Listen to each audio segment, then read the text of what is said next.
ഇന്ന് എൻ്റെ വീട്ടിലെ വിഷു സദ്യയാണ് കേട്ടോ. നിങ്ങൾ പ്രതീക്ഷിച്ച പതിവ് വിഭവങ്ങളൊന്നും ഇതിനകത്തുണ്ടാവില്ല. സാമ്പാറില്ല, അവിയലില്ല. ആദ്യം പുളിയിഞ്ചി, പിന്നെ അച്ചാർ, മാങ്ങ അച്ചാർ, പിന്നെ നെല്ലിക്ക കറി, അതായത് നെല്ലിക്ക മോരൊഴിച്ച് തേങ്ങ അരച്ച് വെച്ച കറി, പിന്നെ കടച്ചക്ക മെഴുക്ക് പുരട്ടി. പിന്നെ എൻ്റെ വീട്ടിലുണ്ടായ ചക്ക കൊണ്ട് ഞാൻ എരിശ്ശേരി വെച്ചു.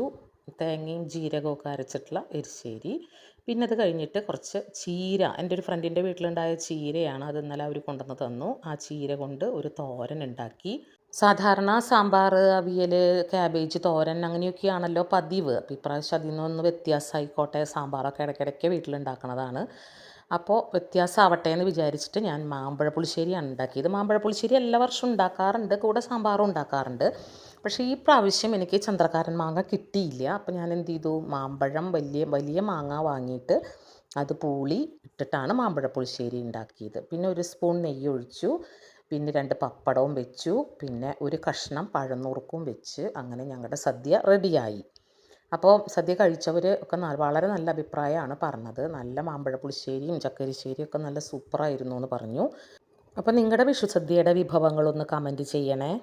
പിന്നെ ഞാൻ പായസം പരിപ്പാണ് കേട്ടോ വെച്ചത്, എനിക്കതേ ഉണ്ടായിരുന്നുള്ളൂ. അപ്പോൾ എല്ലാവർക്കും ഹാപ്പി വിഷു.